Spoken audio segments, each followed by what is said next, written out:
اور دوسرا 15 شعبان کی رات جس کو شب برات کہا جاتا ہے، فرمایا اللہ تبارک و تعالی ہر بندے کی اس رات میں بخشش کر دیتے ہیں، سوائے 5 بندوں کے اس رات میں بھی ان کی بخشش نہیں ہوتی۔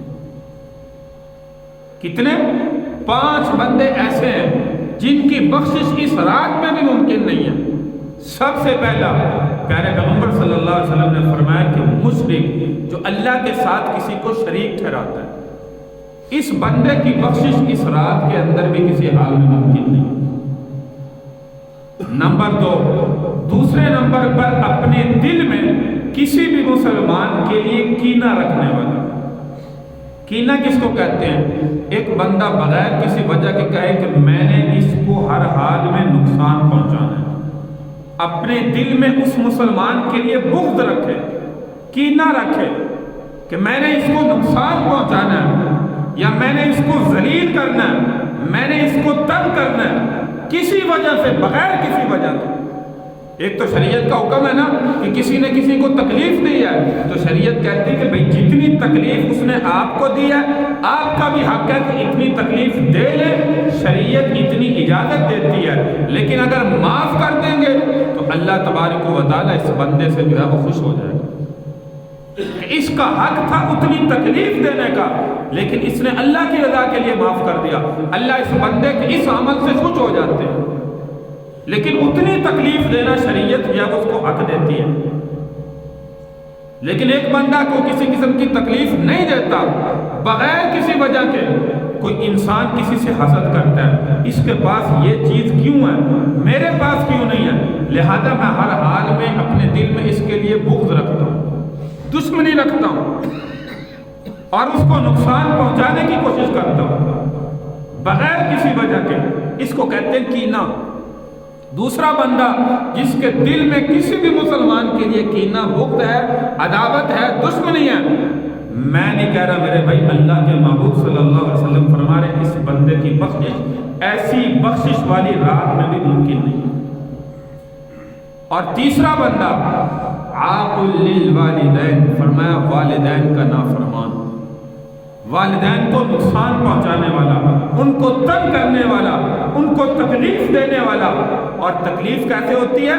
اللہ کا قرآن کہتا ہے وَخْفِضْ لَهُمَا جَنَاحَ الذُّلِّ مِنَ الرَّحْمَةِ وَقُلْ رَبِّ ارْحَمْهُمَا كَمَا رَبَّيَانِي صَغِيرًا۔ فرمایا اپنے والدین کے لیے اولاد کو حکم ہے کہ ایسے بچھ جاؤ جیسے ایک فاختہ پرندہ اپنے بچوں کے لیے اپنے پروں کو بچھا دیتا ہے، اور جیسے انہوں نے بچپن میں تمہاری تربیت کی، تمہارا خیال رکھا، ایسے والدین اپنی زندگی میں ان کا خیال رکھو جو تمہارا حق ہے۔ تو والدین کا نافرمان، فرمایا اس بندے کی بھی اس رات میں بخشش ممکن نہیں ہے۔ چوتھے نمبر پر فرمایا اپنی شلوار کو ٹخنوں سے نیچے رکھنے والا، اور یہ اکثر ہوتا ہے تکبر کی بنا پر۔ بعض مسلمان کہتے ہیں کہ نماز کے اندر شلوار ٹخنوں سے اوپر رکھنی چاہیے۔ یاد رکھیے شریعت کا حکم ہے کہ والدین کے بعد جو ہے وہ ٹخنوں سے شلوار نیچے رکھنے والا، یہ حکم جو ہے وہ نماز کے اندر نہیں ہے۔ یاد رکھیے یہ پوری زندگی کے لیے ہے۔ آپ نماز میں ہیں، نماز سے باہر ہیں، کسی محفل میں ہیں، کسی شادی میں ہیں، کسی تقریب میں ہیں، اپنے گھر میں ہیں، اپنے کاروبار میں ہیں، جہاں کہیں بھی ہیں، ٹخنوں سے نیچے شلوار کو لٹکانے والا، یاد رکھیے یہ علامت اس بندے کی ہے کہ ایسی راتوں میں بھی جو بخشش کے آتے ہیں، فرمایا ایسے مسلمان کی بخشش ان راتوں میں بھی ممکن ہے۔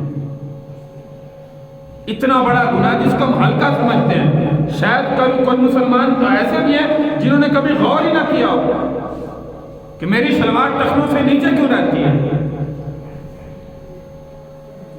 آج افسوس کے ساتھ دیکھتے ہیں کہ مسلمان مردوں کی شلوار ٹخنوں سے نیچے ہوتی ہے اور نعوذ باللہ عورتوں کی شلوار ٹخنوں سے اوپر ہوتی ہے۔ یہ ہمارا معاشرہ بن چکا ہے میرے بھائی، شریعت کے خلاف عمل۔ پیارے پیغمبر صلی اللہ علیہ وسلم کی حدیث مبارکہ تو ہے، خلیفہ دوم سیدنا عمر بن خطاب رضی اللہ تعالیٰ جب شہید ہونے لگے نا، جو خنجر آپ کو فجر کی نماز میں لگا تھا، کچھ دن تاب نہ لاتے ہوئے آخر لمحات میں فرمایا ایک مسلمان آپ کی تیمارداری کرنے کے لیے آیا اور اس کو غصے سے ڈانٹا. فرمایا تجھے اللہ کے فرمان، اللہ کے نبی کا فرمان نہیں پتا؟ یہ جہنمیوں کی نشانی ہے. تو نے شلوار ٹخنوں سے نیچے رکھی، اوپر کرے. آخر لمحات ہے، شہادت کا وقت ہے. اس وقت میں بھی اس کو غصے ہو رہے ہیں، ڈانٹ رہے ہیں. تو اس لیے میرے بھائی یہ گناہ اتنا بڑا ہے. جیسے دیکھیے دوسرے گناہ ہیں دل میں کینہ رکھنے والا، والدین کا نافرمان، مشرک بندہ. ایسے ہی ان کے ساتھ یہ گناہ بھی شامل ہے جو شلوار ٹخنے سے اوپر رکھتا ہے. تہمت باندھا ہوا ہے، چادر باندھی ہوئی ہے، شلوار ہے، کوئی بھی چیز ہے جو ہم پہنتے ہیں اپنے جسم کو، سطر کو چھپانے کے لیے، وہ ہمیشہ ٹخنوں سے اوپر رکھنے کی کوشش کریں. ایک ہے نیچے سے جراب پہنتے ہیں، وہ الگ مسئلہ ہے. موزے پہنتے ہیں، اس سے ٹخنے چھپ جاتے ہیں، وہ کوئی مسئلہ نہیں. لیکن جو اوپر سے ہم جو ہے وہ اپنے جسم چھپانے کے لیے پہنتے ہیں، وہ چادر ہے، شلوار ہے، وہ ٹخنوں سے کم از کم جو ہے وہ اوپر رکھنی چاہیے. لیکن ہمارے نوجوان تو ایسے جو درزی سے سلوانے بھی جائے نا، اس کو خود جا کے کہتے ہیں میرا جو ہے وہ پیمائش مثال کے طور پر 40 انچ ہے، کہتے ہیں جی 42 رکھنی ہے تاکہ بڑی ہو چھوٹی نہ ہو. ہم تو سلواتے ہی کپڑے ایسے ہیں کہ شلوار ہمیشہ ٹخنوں سے نیچے رہے، اوپر نہ جائے. تو فرمایا یہ تکبر کے لیے ہوتا ہے، اور تکبر کرنے والا بندہ میرے بھائی ایسی رات میں بھی اس کی بخشش ممکن نہیں. اور پانچواں بندہ فرمایا کہ ہمیشہ شراب کا عادی، ہمیشہ شراب کا عادی. اب یہ سارے 5 گناہ ایسے ہیں کہ ان سے بندہ توبہ کر لیتا ہے تو پھر ممکن ہے کہ ایسی راتوں میں اس کی بخشش ہو جائے. آگے پیچھے بھی توبہ کر لیتا ہے، اللہ سے معافی مانگ لیتا ہے، والدین کا نافرمان ہے، یا اسی طرح مشرک ہے، یا اسی طرح ٹخنوں سے شلوار جو ہے وہ پہلے نیچے رکھتا رہا، پتہ چل گیا اب اس گناہ سے توبہ کر کے اوپر رکھنی شروع کر دیتا ہے. یا اسی طرح دل میں جو ہے وہ کینہ تھا، اب اپنے دل کو صاف کر لیتا ہے مسلمانوں کے لیے، آج کے بعد میں اپنے دل میں کسی مسلمان کے لیے بغض، دشمنی، عداوت، کینہ نہیں رکھوں گا. اور اسی طرح شراب سے توبہ کر لیتا ہے. تو یاد رکھیے کہ اب اس کی عبادات اللہ کے ہاں جو ہے وہ قبول ہو جائے. تو اس لیے میرے بھائی اگر ان گناہوں کے اندر مبتلا ہے، اپنے اللہ سے معافی مانگنے والے بنے.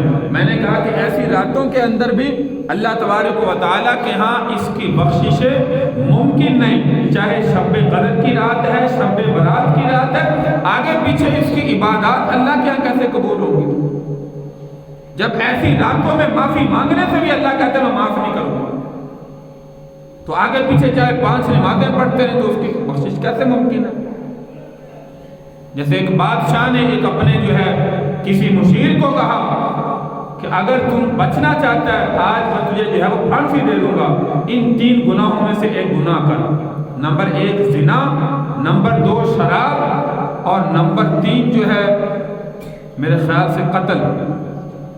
تو اس نے کہا کہ یہ گناہ تو بہت بڑے ہیں، شراب پینا چھوٹا گناہ میں یہ کر لیتا ہوں. اس نے شراب پی لی، تو شراب پینے کے بعد وہ زنا بھی کر بیٹھا، قتل بھی کر بیٹھا. اس نے سمجھا یہ ہلکا گناہ. لیکن یاد رکھیے جو بندہ شراب پیتا ہے اس کو تو اپنے آپ کی ہوش نہیں رہتی کہ میں نے کیا کرنا ہے، وہ کوئی بھی گناہ کر لیتا ہے. اس لیے میرے بھائی شراب پینا یہ بہت بڑا گناہ ہے. اس لیے اس گناہ سے اپنے آپ کو بچانے کی کوشش کریں. اگر کوئی بندہ مبتلا ہے چھوڑ دے، اپنے اللہ سے معافی مانگے.